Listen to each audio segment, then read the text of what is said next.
The Summer of Smash was my, Islander61's, Summer Smash Tournament Series.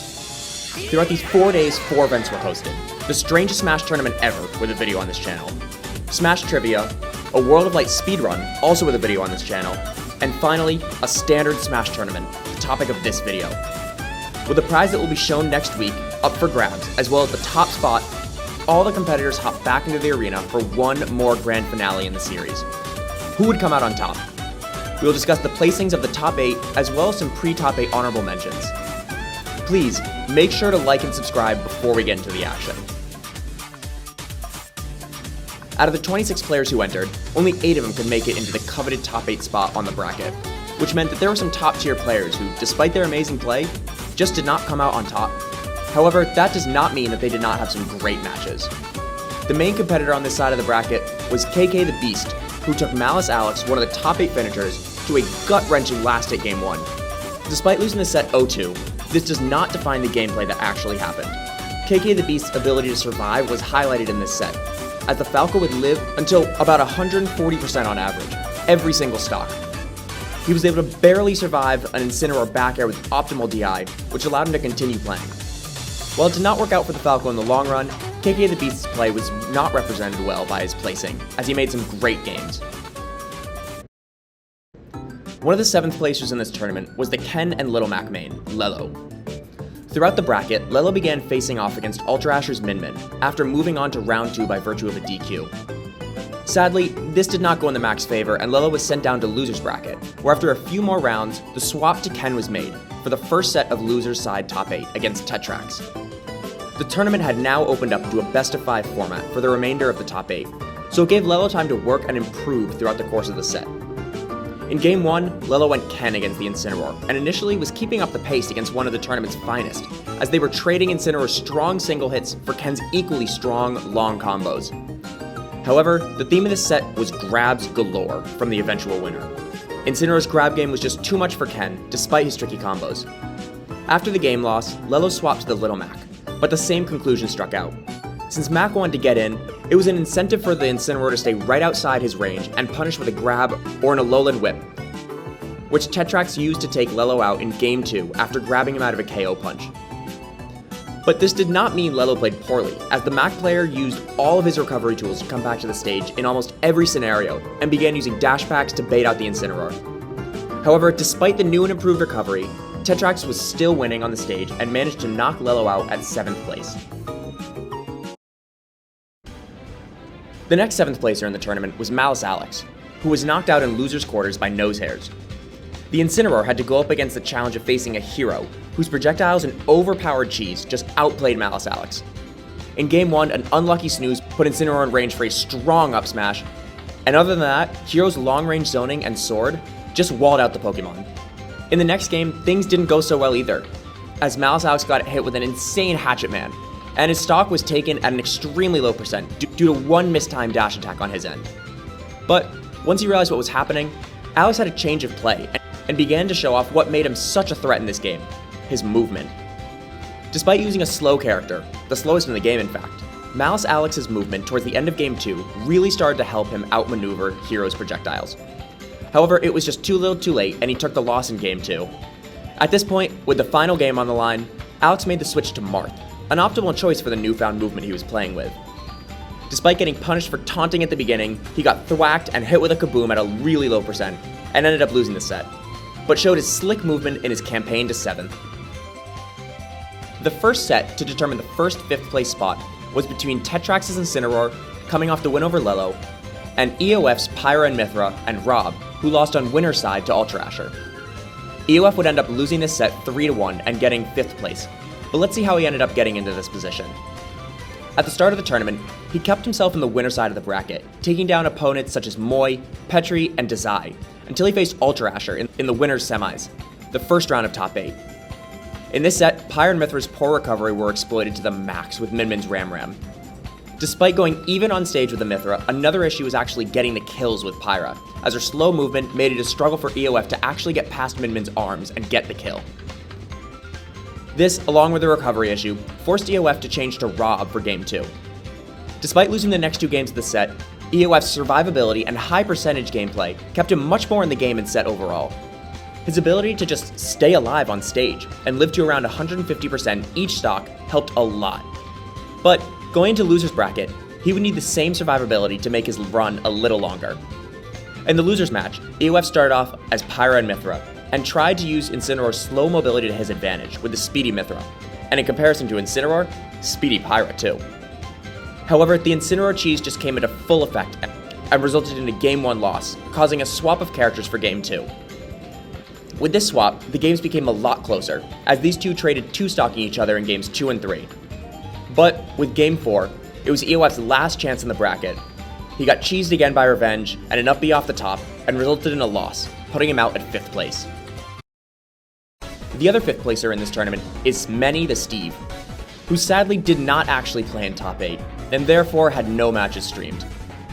He made his way to the winner side of Top 8, beating KK the Beast and Magicant along the way, without dropping a game. But for some reason, he never showed up in the Top 8. This means that after DQing to both Nespresso and Nosehairs, Many was cemented as a 5th place finisher. The 4th placer in the tournament was Nosehairs. What a name. The hero main. In the first part of the tournament, prior to Top 8, Nosehairs lost 2-0 to Ultra Asher in the first round due to a tough seed. However, the hero would not let an early loser's appearance get him down, as he took players such as Craig the Corrin and Desai the Roy into both 2-0 wins in order to get himself into the Top 8, where he had to face Malice Alex in the first round of the loser's side. Because Many dropped out, Nosehairs only needed to win this set to finish in 4th. In this set, which was already covered in the discussion of Malice Alex's top 7th finish, Nosehairs took down Alex in a quick 3-0 fashion, using a combination of luck management, killer thwacks, and sword gameplay to just outspace the Incineroar, and to ensure that he would not get hit by Marth's tippers after the swap in Game 3. By performing really well and not getting overwhelmed by the Incineroar in the first 2 games, he was able to take the set. Once this was the case, he beat Many in a DQ fashion and was on to the loser semifinals against another Incineroar, Tetrax. However, and luckily for the final time in the tournament, there would be a DQ. Nosehairs was unable to extend his run, giving Tetrax an automatic 3rd place spot at least, and a battle against Nespresso for that spot. The 3rd place finisher in the Summer of Smash tournament and the bronze medal winner was Nespresso, who fought his way through some tough matches and even made it into winners finals, only to lose to both top 2 finishers in Ultra Asher in the winners finals and Tetrax in the losers finals. The outstanding Nespresso's first match in the tournament was a 2-0 against Craig, with a new character of his, Sora. Next, he took on Maddie Slays' Sephiroth and Banjo, winning in another 2-0 fashion, in order to make the top 8 on the winner's side. Nespresso, who has had some amazing bracket luck in these tournaments, lucked out again, and advanced into the winner's finals just by Many's DQ. As the man of the people, Nespresso put it up to a poll to the viewers as to who he should play in the winner's finals match, and Link was chosen. However, this did not go so well for Nespresso. But, with a trick up his sleeve, Nespresso challenged Ultra Asher to a Dr. Mario Ditto, which led to one of the most hyped matches of the weekend. Nespresso, after his incredible DI, won the match and tied up the set 2-2, but Ultra Asher had enough. By swapping back to Min Min and Nespresso going Sora, Nespresso was made quick work of, making the game count 2-1.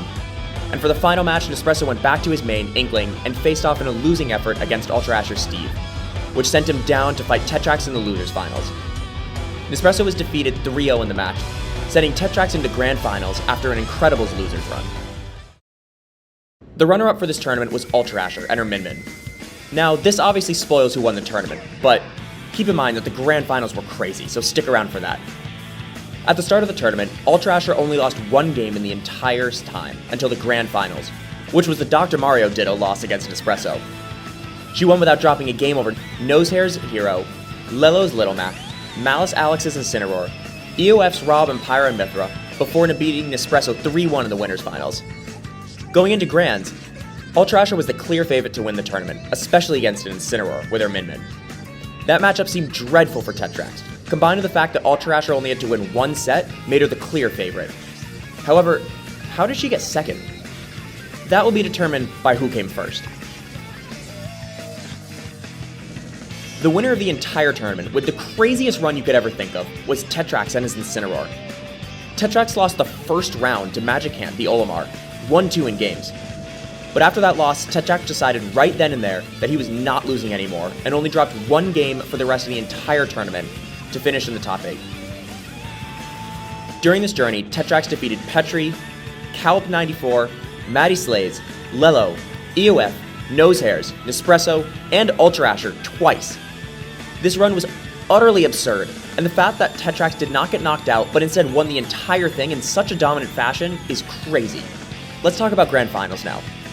Despite everybody believing that this would be tough for Tetrax to do, he stepped right up to the plate in the first set, Min versus Incineroar, where in Game 1, he already showed his strength. Both of the first 2 stocks were taken as Tetrax did the opposite of what was expected, and began to edgeguard the Min a lot. This, combined with the incredible outmaneuvering of Min's arms, incredibly strong combos when he got in, and impeccable revenge timing at the long range of Min's arms, allowed him to make a statement for himself right off the bat, winning in a 3 stock for Game 1. The next game was a lot tighter as both characters were on their last stock, but there wasn't 100% difference, and this continued into Game 3, which was played on Smashville, where the small size both did not allow Min to set up her arms, and helped Incineroar on his combos with the platform. At that point, things were getting scary for Ultra Asher, as there was only one more set left, and she had lost 3-0 in the first one. Game 1 here started with a Pyron Mythra swap from Ultra Asher, but turned into a Tetrax comeback, killing with an F smash at 61 to take the game. In Game 2, the platforms that Ultra Asher helped pick did not help her Pyron Mythra, but allowed Tetrax to come in 1 game away from winning the whole thing. With her back on the wall, Ultra Asher swapped to her old main, Little Mac, in a last-ditch effort against this tremendous force of Tetrax. But despite being a little closer, Tetrax finished the tournament with some Incineroar cheese and got the 6-0 in Grands to take the tournament. With the tournament complete, the Summer of Smash series was as well. As a part of Tetrax's prize for winning, he got to select a character for me to train for the next 2 months until I compete in a local tournament with them, which is currently being made into a video, and shockingly, he chose Incineroar. So keep an eye out for that in the next week. As for the grand prize winner, with the top overall performance in the Summer of Smash series, Ultra Asher won, winning a total of $50, and got to change my profile picture to this monstrosity for 2 weeks. If you saw this during August, just let it be known that I am not a weeb. Well, thank you to everyone who participated in the series. This is my first streaming experience and would love to run it again, maybe next year. Make sure to subscribe, comment, and like to stay up to date with the channel. And as always, let's go Islanders.